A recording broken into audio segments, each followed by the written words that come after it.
À l'heure où un plan de renforcement de la population est à l'étude, aucun champ de grand tétras dans nos forêts. Il y a encore quelques années, 3 ans, 4 ans, on pouvait encore trouver des tétras dans la forêt du Fossard, dans la forêt de Remiremont. Et certains d'entre eux, il y a un peu plus longtemps encore, venaient hiverner dans la forêt de Xertigny. On en voyait des traces, les crottiers. Et puis maintenant, c'est fini, on n'en trouve plus. Il y a 50 ans, on comptait 500 individus sur le massif, une population génétiquement viable. Là, actuellement, le constat, c'est dramatique. On pense qu'il reste peut-être une dizaine d'oiseaux sur le massif. Alors, dès les années 1970, les naturalistes vosgiens ont commencé à s'inquiéter parce qu'on voyait se développer divers facteurs qui étaient défavorables à la survie de l'espèce. Il y avait une augmentation de la sylviculture, il y avait une augmentation aussi de la fréquentation, particulièrement en hiver, donc à une période où c'est très néfaste pour le tétras. Le hors-piste de ski, de raquettes, les tirs de fusil, sans parler des engins motorisés, effraient le coq de bruyère, lui qui se déplace en marchant, dépense beaucoup d'énergie quand il doit s'envoler. Il n'y a rien qui est fait contre cette fréquentation en forêt anarchique, avec des moteurs, quad, etc. Le grand gallinacé apprécie les espaces semi-ombragés avec de hauts buissons de myrtille dont il raffole et qui protègent poules et petits. Elle marche à couvert dans les brimbelliers. De temps en temps, elle a la tête qui fait un petit peu comme un périscope. Elle regarde et puis elle protège sa couvée. Elle va marcher comme ça, là, à l'abri. Le tétras reste un symbole du massif. Le parc régional des Ballons étudie avec la région le renforcement de la population devenue génétiquement trop faible. Mais l'association Oiseaux Nature met en garde, quelques individus prélevés en Norvège ne régleront pas le problème. Quant à l'idée de réintroduction de l'espèce par de nombreux volatiles, ce serait une opération coûteuse et vouée à l'échec. Un des principes internationaux sur les réintroductions d'espèces dans des zones où elles ont disparu, c'est que les conditions qui ont été à l'origine de la disparition de l'espèce aient disparu. Or, ce n'est pas du tout le cas dans le cas du grand tétras. Le dérangement ne fait qu'augmenter et on ne prend pas les mesures pour le limiter. La prédation n'est pas du tout jugulée, notamment avec l'explosion des populations de sangliers qui sont élevées par les chasseurs. Et en plus, on a un problème climatique qui fait que s'il y a disparition de la neige à plus ou moins long terme, on peut se poser la question de la viabilité à moyen terme d'une population de grand tétras dans le massif vosgien. Dans les années 70, le massif comptait 60 à 70 000 hectares favorables aux nichés. Il n'en resterait que 9 000, 3 à 4 fois plus serait nécessaire. Il faut laisser faire la nature et laisser faire les choses. Par contre, il faut se battre pour que les forêts dans lesquelles on a essayé de préserver le tétras restent des forêts à caractère naturel pour héberger d'autres espèces. Gélinottes, bouvreuils, pivoines, pipites des arbres seraient également menacés de disparition dans le massif vosgien.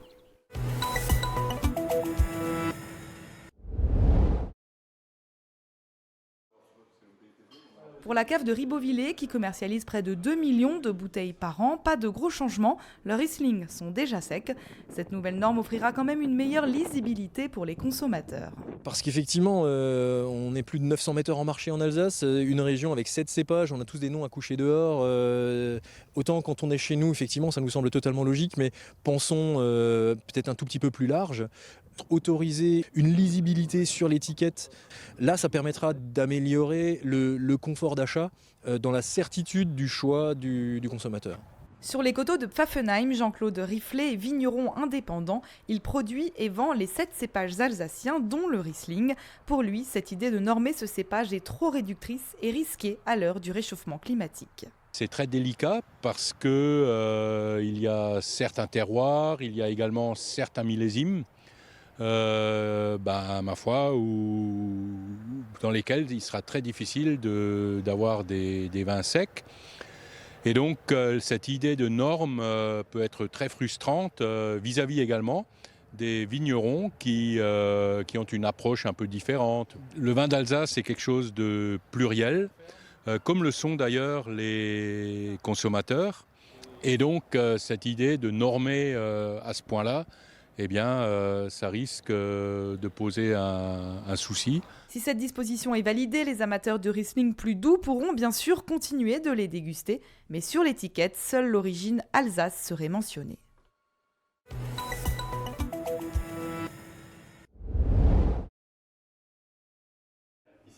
coup de pied dans les tibias, les parties génitales ou même un coup vif sur la main, autant de gestes qui permettent de se libérer d'un agresseur. Ces soignants du centre hospitalier de Romilly-sur-Seine sont formés par les gendarmes du secteur. Le principal enjeu, c'est de se protéger, c'est de donner l'alerte le plus rapidement possible, de pouvoir également se mettre à l'abri. Et également, on va leur enseigner, leur montrer 2-3 techniques pour pouvoir se dégager si jamais il y a une saisie ou autre. Voilà. Parmi la dizaine de professionnels présents pour cette première session, tous ont déjà vécu des situations très tendues. Si 2 à 3 agressions graves sont recensées ici par an, les incivilités sont-elles presque quotidiennes? Malheureusement, il y a une espèce d'habitude de la part des professionnels qui finalement pensent que ça fait partie du métier de se faire insulter, de se faire cracher dessus. On a décidé de ne plus laisser passer les moindres incivilités ou les agressions, que ce soit physiques ou verbales, inciter les professionnels à porter plainte. Secrétaires, agents sécurité incendie, aides-soignantes, infirmières, en tout une 50aine de personnes pourront bénéficier de cette formation de 4 heures qui s'applique à différents profils de patients. Que ce soit par rapport à des personnes qu'on amène nous pour justement des mesures de placement de garde à vue, que ce soit le centre pénitentiaire ou également nos concitoyens qui viennent justement se faire soigner mais qui, sous l'emprise de l'alcool ou autre, ou face à un refus, peuvent réagir de façon un peu excessive. Les gens, on a le sentiment, sont de moins en moins patients, supportent plus qu'on puisse leur dire que on ne peut pas s'occuper d'eux rapidement, etc. Et oui, il y a de moins en moins de tolérance de la part des patients comme des professionnels. Parfois, les professionnels eux-mêmes ne savent pas toujours comment apaiser les situations. D'où l'intervention complémentaire d'un négociateur de crise. Grâce à l'écoute et une attitude appropriée, il serait possible de désamorcer les tensions et ainsi repousser le déclenchement de la violence. Ces outils de communication éprouvés sur le terrain, que ce soit par le GIGN ou par les négociateurs régionaux, je ne doute pas qu'ils puissent être utilisés à leur avantage sur des situations de crise. On n'a quand même pas une majorité de patients qui agressent, mais pour autant, c'est quand même problématique que des gens faits pour aider et soigner se retrouvent dans de telles situations. Donc ces outils, j'y crois. Une sensibilisation bien accueillie par les personnels soignants concernés. Les urgences de Romilly-sur-Seine accueillent une 60aine de patients chaque jour.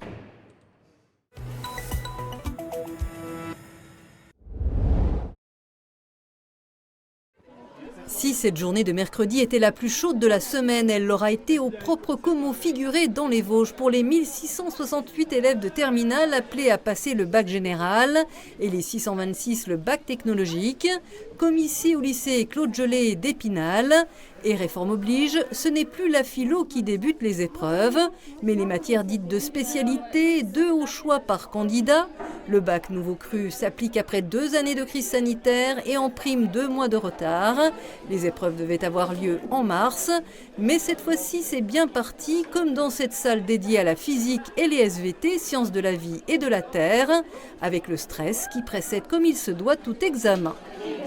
Un petit peu stressé, mais ça va. Écoutez, plus stressé pour demain que pour aujourd'hui, mais bon, c'est quoi F32, donc on va y aller, puis c'est tout quoi. Je suis stressée, mais après, logiquement, j'ai mon bac, même si je loupe, donc avec le contrôle continu maintenant, donc bon, voilà. J'ai SVT, physique chimie en spécialité, je suis un peu stressé, mais bon, c'est du bon stress. On se rassure comme on peut, mais les épreuves de spécialité comptent tout de même pour 32% de la note finale, 16% par matière choisie par le candidat. Et avec la réforme du bac, le contrôle continu tient également une large part, 40%, mais les élèves, selon le proviseur, sont bien préparés. Ça devrait aller, oui. Normalement, vous avez droit à la couleur. Nos candidats sont assez rassurés. On a pu faire des baccalauréats blancs, on a pu faire des épreuves de spécialité blanches. Voilà, donc ça va se passer comme ça devait se passer.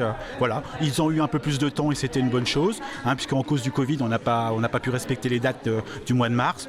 Bon, voilà, je pense que sincèrement, ils sont prêts. Le bac revisité, c'est la patte du ministre Jean-Michel Blanquer. C'est aussi une manière de diversifier les profils, de multiplier les combinaisons. Car grâce aux spécialités, on peut avoir choisi de plancher sur la musique et les mathématiques, la physique et la géopolitique. C'est une nouvelle façon de préparer son entrée dans l'enseignement supérieur. Donc le but, c'est de donner de la liberté à l'élève pour le choix de ses options et de les adapter à ce qu'il a saisi comme vœu pour Parcoursup. et de sanctionner la régularité et l'investissement de l'élève au cours de 2 années, avec des modalités d'évaluation classiques, l'évaluation en cours de formation, première plus terminale, et des épreuves finales ponctuelles. Le concours, évidemment, baccalauréat, série, vous mettez général, on est d'accord ? Épreuve spécialité. Mais quid alors de la philo? L'épreuve aura lieu comme d'habitude en juin avec le grand oral et les épreuves de français pour les premières. De quoi clore ce bac nouvelle formule. Voilà, c'est parti.